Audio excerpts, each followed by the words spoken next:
16वीं century का हिंदुस्तान था। हर तरफ मुग़ल सम्राट अकबर अपना साम्राज्य फैला रहा था। अकबर चाहता था कि पूरा राजपूताना उसके अंदर आ जाए। कई राजपूत राजा उसके साथ मिल भी गए, जैसे अम्बेर का राजा भगवान दास और राजा मान सिंह। उन्हें जागीर, इज़्ज़त और मुग़ल दरबार का दर्जा भी मिल गया। लेकिन एक राजपूत राजा ऐसा था जो कभी नहीं झुका, महाराणा प्रताप ऑफ मेवाड़। महाराणा प्रताप के लिए आज़ादी सबसे बड़ा धन था। उनका मानना था राजपूत प्राण दे सकता है पर अपना स्वाभिमान कभी नहीं दे सकता है। इसलिए वे मुग़लों का वैसल बनने से इनकार करते रहे। अकबर बार बार दूत भेजता, समझौता करना चाहता, पर महाराणा प्रताप कहते, मेवाड़ किसी का गुलाम नहीं बनेगा।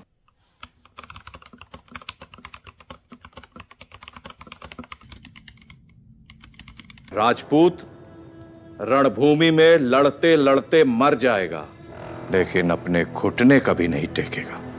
अकबर से कहना, अगर मेवाड़ चाहिए तो हमसे लड़कर लेना होगा। आखिर अकबर ने तय किया कि अगर बात से काम नहीं बन रहा है तो तलवार से बनाएंगे।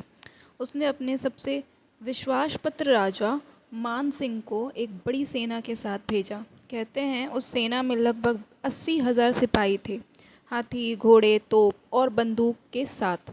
महाराणा प्रताप के पास थे सिर्फ 20 से 22,000 सैनिक, लेकिन उनके पास था अपनी धरती का ज्ञान, पहाड़ों का सहारा और सबसे बड़ी बात, उनका जुनून।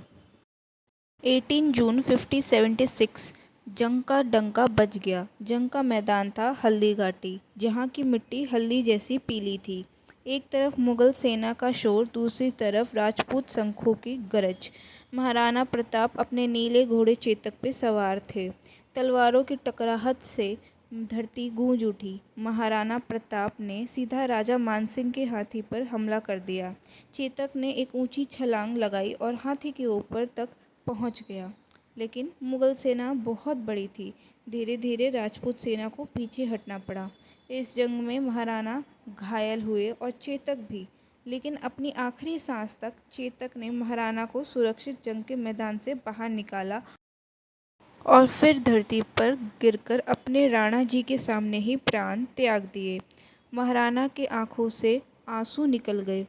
हल्दी घाटी का युद्ध मुग़लों ने विजय घोषित कर दिया था, पर असली विजय महाराणा प्रताप की थी, क्योंकि वो ना तो कैद हुए और ना ही मुग़लों के सामने झुके थे। यही थी हल्दी घाटी की युद्ध की कहानी, जिसमें महाराणा प्रताप की असली जीत हुई थी।